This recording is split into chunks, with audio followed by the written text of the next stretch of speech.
Hello there, you're watching the Press Preview. Our first look at what's on the front pages of tomorrow's newspapers as they come into us. Over the next half an hour, we're going to be seeing what's making the headlines with the Deputy Political Editor at HuffPost UK, Owen Bennett, and the News Editor at the Institute for Economic Affairs, Kate Andrews. So good evening to both of you. Good evening. Hi. So let's take a look then at what's on the front pages. And the Eye has more on the Brexit standoff with Ireland as the prospect of a hard border threatens to further stall EU trade talks. The Financial Times, meanwhile, reports on a post-Brexit jobs boost. Two pharmaceutical companies are tipped to invest £1 billion in London and Manchester. The Telegraph reports the armed forces will be denied extra funding in favour of more money being spent to fight cyber attacks. That comes amid warnings in the Mirror that Russian cyber units are spreading false information about flu and measles shots. A report in the Times says thousands of children, some as young as 12, are being groomed as drug mules by criminal gangs. On the front of the Metro, the stolen car crashed in Leeds, which killed 5 people, including 3 young boys. Staff shortages in A&E departments are being blamed for junior doctors being left to fend for themselves. That's in The Guardian. And that comes as the Daily Mail reports less skilled technicians rather than paramedics are being sent out to 999 calls. The Express is warning Britons to settle in for a month of cold weather. The Star leads with I'm a Celebrity, while The Sun, let's whiz off that one, gives its take on the marriage of its host Ant McPartlin. So let's talk through some of those front pages, and I think a couple of the stories inside as well with Owen Bennett and Kate Andrews. And the Irish question, still on the front pages of a couple of the newspapers at least. There's the Eye's take. Rift with Dublin puts Brexit deal in danger. And of course, the question over what happens to the Irish border and trade between Northern Ireland and Ireland, one of those 3 issues that the EU says has to be resolved before Britain can move on to trade talk. So what's happened today? Well, I mean, we all remember how much the Irish issue dominated the Brexit referendum campaign. I know it didn't, did it? It was barely mentioned by either side because, you know, the practicalities of Brexit were never mentioned. It was all in favour of slogans and mythical amounts of money. And guess what? Reality is kicking in here. This is all based on Liam Fox today, who was on Neil Patterson's show earlier on today, when he said basically that until we get to the trade talks, there can be no firm agreement on what the Irish border will be. And in a way, that kind of makes sense, because if your border is based on the customs arrangement between 2 countries, how can you decide what it is until you know what those customs arrangements are? So that does kind of make sense here. I think it's interesting that the Ireland's EU Commissioner today is saying that Theresa May needs to change course and keeps Britain in the single market and the customs union, or at least Northern Ireland. I mean, people in their own parliament can't get her to do that. I'm pretty sure that the Ireland's EU Commissioner will be able to get to change it. I don't think that's really going to happen. No, I think that this issue in particular is being used by the EU because they know that it's going to be very hard to come up with an answer to this until negotiations go further.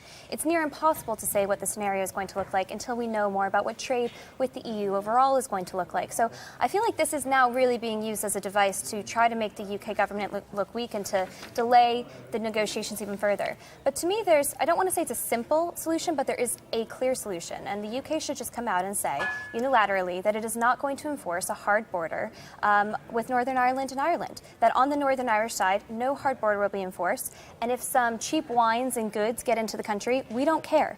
That is not our priority to try to police that. And if Ireland and the EU want to put up walls and tanks to police their side, that's up to them and it will damage their trading, but we won't do it. But if there's no hard border there, does that mean that there has to be a border in the Irish Sea, if you like, between the island of Ireland and the rest of the UK? No, not necessarily. We would just come out and say that, look, if goods are getting into the UK... And people?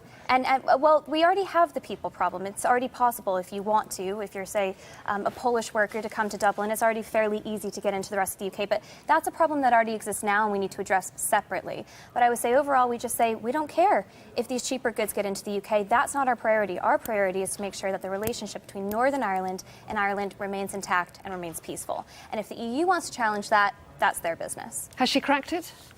Well, no. I mean, I wish you had. It would be a What's lot your easier. solution? Well, there is no solution because... Well, that's not a solution. If part of your Brexit campaign, and a large part of the Brexit campaign was about, and Liam Fox said today, taking back control of your borders, and then you say, hey, guess what? We're not going to have a border. I mean, I suppose it's taking back control in one sense. You're be giving it all away again. So actually, they're making that choice. They're making that choice, but there's going to be a large number of people who voted for Brexit because they wanted to see strong control of borders again. And if you're going to not have a border, the only border you have with the EU, only land border, you're not going to enforce it. I think a lot of people are not going to be happy with that. And of course, it's not just about cheap wine and stuff coming into the UK.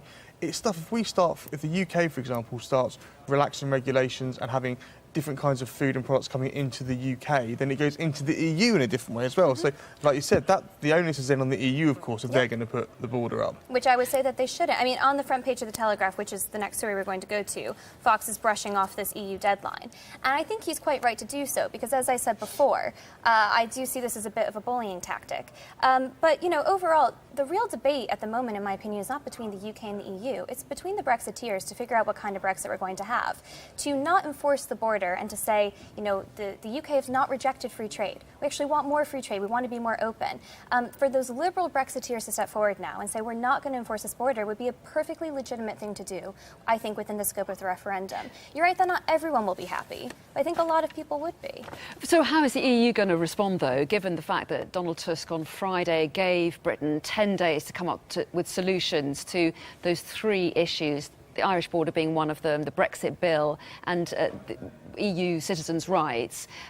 What will their response be if there's no real movement here? Well, we know the EU love deadlines and admin and any kind of thing. Bureaucracy. You know, any kind of bureaucracy. They absolutely love this. They keep chucking out these deadlines. You've got 2 weeks, you've got 10 minutes, you've got 4 minutes to save the world or whatever. So I wouldn't pay too much heed to that. I still think that when it comes down to it, if the UK walks in there in Brussels with a cheque for €40 billion, €6 billion, they'll find a way to make the Irish problem go away. I think it's all about the money for the EU. And they have said as well, haven't they, that if sufficient progress is made, and I suppose that's quite a loose definition, Exactly, isn't it? it's exactly right. It's a very loose definition, and the way the EU's, the Ireland's Commissioner to the EU was talking, he was talking almost like a hard and fast deal, whereas the EU have only ever said, like I said, sufficient progress. I mean, the UK government don't even know what sufficient progress is, and don't even bother to ask. So it's such a loose term that if the money's there, there'll be sufficient progress on this. No worries at all. It's quite cynical. I think you're probably right, though. Thank you very much. OK, let's move on to another Brexit-related story, or is it? I don't know. Tell me. And in the Financial Times, big pharma groups to unveil £1 billion boost for May's post-Brexit vision. Well, we saw last week, the European Medicines Agency, the European Banking Authority move out of the UK and take about 1,000 jobs with them, or planning to. What we're seeing now in response to the government's industrial strategy, which I'm led to believe is as boring as it sounds, that a couple of big pharma groups are going to put some more money into the UK, and they're going to get about 1,700 high-skilled jobs. There's a German company whose name I can't pronounce, and MSD, who are going to invest in the UK for the first time, and the government are really holding this up as a fact that, getting Britain working. However, and what we know that's going to be said in this industrial strategy is the productivity issue, the issue that we kept seeing about in the budget last week. The reason why growth is being revised down is because Britain is still not productive enough. You have all these groups coming in, all these skilled workers coming in, but until you crack the productivity issue across the economy, there's still going to be a drag on economic growth. I think it's a bit rich for the government to be claiming that their industrial strategy is what's getting people more jobs and getting people working again.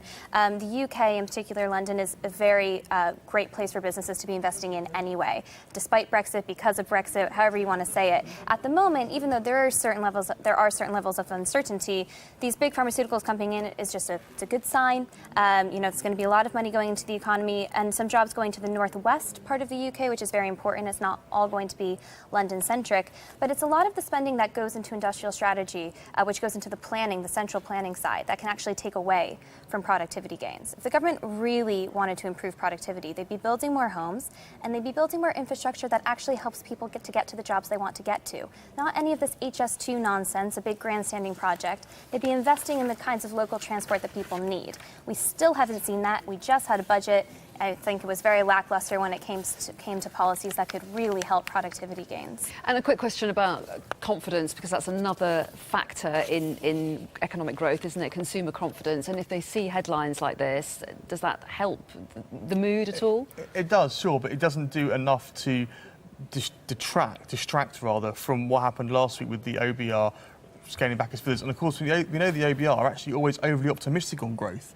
So they're scaling it back to 1.3%. They're also wrong sometimes. Yeah, they're wrong because they overestimate. So actually, there's a good chance it could be lower. But I mean, look, you know, 1,700 jobs coming to the UK, you can't talk that down. You know, if you point to the 1,000 jobs going from London because of leaving Brexit, you've got to give this a bit of credit. So let's not be too sort of eat all about this as is the current Agreed, insult. but you are completely right that uncertainty is the big point for a lot of these businesses in the Brexit era. They just want to know what the situation is going to be, what the regulation is going to be, so they can work around it. It's that uncertainty that's the real problem. OK, and let's move on to, finally, before we go to a break, to this story in tomorrow's Express, I think it is, about John McDonnell. I'm trying to find him. He's down the bottom, and it's actually corrupted as it's gone in there, but we can see his name. Yeah, I mean, and the headline, all vow to borrow £250 billion. This is in the aftermath of the budget, isn't it? And Labour being questioned about what it would do. Is that right? He's basically copying Kate's idea, because Kate just said about investing in infrastructure. So John McDonnell will be delighted to know that you're backing. Spin. But it's true, because he wants to borrow £250 billion to invest in infrastructure. But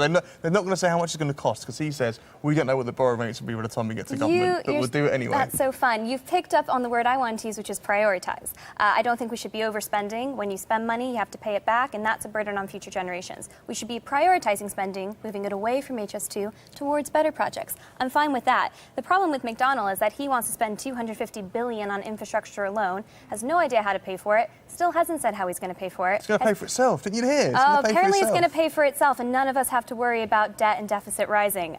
No one's buying it, and he's had many platforms now to say how he's going to pay for this. He still hasn't been able to do it, because when it comes to McDonnell's view of the world, you can just keep spending and spending and spending, and it doesn't catch up with you. You say no one's buying it. I'm sure that he has plenty of supporters who think it's the way to go. Look at the general election result. People are all for this kind of Keynesian economics now. Keynesian economics? Well, it sounds great to get a freebie, absolutely, but when you find out that you have to pay for it down the road, it's not as generous. Unless it generates growth, which brings in tax receipts. That's the argument, isn't it? But you can only get about 35% for every pound that you spend out of tax receipts. So if he's still planning on paying for all of this, taxes are going up quite significantly. Just a little tip from me to the audience at home. Taxes are going up quite significantly. OK. and while you can digest that during the break, because we are going to take one now, but we've got lots more to talk about after the break, including fears that Russia is spreading lies over the winter flu jab. That's coming up. Welcome back. You're watching the press preview. With me tonight are Owen Bennett and Kate Andrews. And we're going to take a look at the Daily Telegraph's front page story saying armed forces lose out to cyber war. Is this about funding? Yes. So the Ministry of Defence, I think, is up in arms, no pun intended, because it looks like they're not going to be receiving the extra funding that was requested, roughly £2 billion a year. And that's because any money that can be invested is probably going to go towards cyber wars, cybersecurity, and issues that we're having online. Now, a lot of people will actually be more familiar with this. You know, the NHS has been attacked through certain kinds of cyber wars, and increasingly we think that online is the area where the UK can be very much a threat. So obviously it's concerning if the military does not think that it has the funds that it needs to equip itself to be fully functional. But I think pushing more money towards this issue of cyber wars is probably the right thing to be doing, especially in the time that we're living. Would you agree with that? And it is difficult, isn't it, when money is being planned in this area, in the defence area. It's very hard to know what the threat will be once that money has been spent and whatever equipment has been built. It must be a very hard thing to plan and to strategise over. Exactly, and it's very easy to point at, you know, aircraft carriers and aircraft and tanks and soldiers and say that's where the money's gone, whereas cyber warfare, it's a little bit more difficult to point out where's the money actually gone. You know, a room full of people in, you know, with computers or whatever doing all that kind of stuff. But it's also difficult to show what they've actually stopped and what they've actually done. It's not quite as physical a thing to see. But that's always kind of true, isn't it? I mean, the government and the military never get credit usually for what they've stopped, because we don't hear about it, or if we hear about it, it's years later. But, you know, I'm no defense expert, I won't pretend to be, but if this is where they think the perceived threats are coming from and where we are probably behind in protecting ourselves, then it is right to prioritize it to a certain extent, because, you know, we are all at risk daily, even right now. You know, everything that we interact with now has some level of digitalization to it. So this isn't a crazy thing to be putting money towards. But I know that some Tory MPs did raise an eyebrow the fact that defence spending wasn't mentioned in the budget last week. Some of the Tory MPs that I spoke to got an interest in defence said, look, we're going to wait to see what this review comes out with And if it doesn't give us more money for defence, then they're preparing themselves up for an almighty row. So we could see this as a real sort of a row breaking out in the Tory party over this. Yeah. OK, let's move on to the Daily Mirror, which is not unrelated. They're making claims. They claim an exclusive. They're suggesting that there's Russian misinformation, essentially, about flu jabs. Is that about, I mean, there's not much to go on in that small amount of text there, but is that pretty much there's a very small amount of text. We're not quite sure what they're saying about the flu jabs, but presumably that there's some conspiracy around them, probably some attack on modern medicine, making people nervous. Obviously, what's been coming out of Russia in terms of fake news and attacking the American election, attacking Brexit, all of it is problematic, no question about it. But I put it into an overall category of fake news. I mean, it's not just Russia, it's organizations like InfoWars that are just perpetuating fake news, reaching millions and millions of people, arguably many more than we've been able to prove the Russians have been reaching. So, not to say this isn't a problem, but I think we need to be asking how we're addressing this issue overall, because there are a lot of other outlets out there that are perpetuating information just like this or worse. And it's a challenge for all of us, isn't it, to filter out, what's true and what isn't these days, because we're getting information from so many different sources now. Anyone can set up a blog, anyone can set up a Twitter feed and claim to be a journalist. I think actually it raises the bar on us who are, if one could describe themselves as a legitimate journalist, to make sure that what we put out there is 100% accurate. I think in the past few weeks, maybe our industry hasn't done particularly good. I'm thinking about the debate about animals being sentient beings in the Commons, which we know was misreported as Tories voting a certain way when they didn't. That doesn't help. That does undermine trust in the whole industry. But I think with the Russia thing, talking about Brexit and Trump and that, I think a lot of people who on the losing side of those debates, the Remainers, the Democrats, are looking for some kind of evil bogeyman behind the curtain, which was the reason why we lost, and maybe it's these Russian bots on Twitter, instead of actually looking at their own campaigns and what they did as to why they lost. And I think there's this sort of hunt for this bogeyman. I'm not sure it quite exists to the degree that they believe or want it to. OK, let's try and whiz on to a couple more stories before we finish. One is here in the Times about a pub crawl. It's all you. This has annoyed me more than any other story for a while. The Durham University rugby team wanted to organise a pub crawl where half of them were miners and half of them were Thatcher's government from the 80s, and they were going to chase each other up and recreate the kind of miners versus the police battles of the 80s in Durham, which was, a place with tens of thousands of miners and the places where police were going into miners' homes and all that kind of stuff. It's just so insensitive. It's just, let's find, let's go to a town or a city, let's find a bit of historical context here, and let's just use it as a drinking game for us and our mates. It just reminds me of the song "Eating Rifles" by The Jam. Hooray, guys! As long as we're having a good time. And I'm so glad it's been called off. I'm so glad there's been this outrage about it. I don't care if people think that I'm being a snowflake about it, because it's just going in and it's just mocking, because it's northern and it's working class. It's so easy to mock, isn't it? I think it's disgraceful, this thing. It really, really annoyed me. OK, and just we've got 20 seconds to end on the weather. The headline in The Express, we're in for a lot of cold weather. Yeah, the front page is that a big freeze is to come for the next month. I think that is called winter. It is leading up to Christmas, and we will all be wearing jackets. I think we can all rest easy about this front page. I know it's in all caps. Fake news. It's not fake news, it's real news, but it's just being expressed quite dramatically here. So I hope everyone enjoys the cold season and puts on a scarf.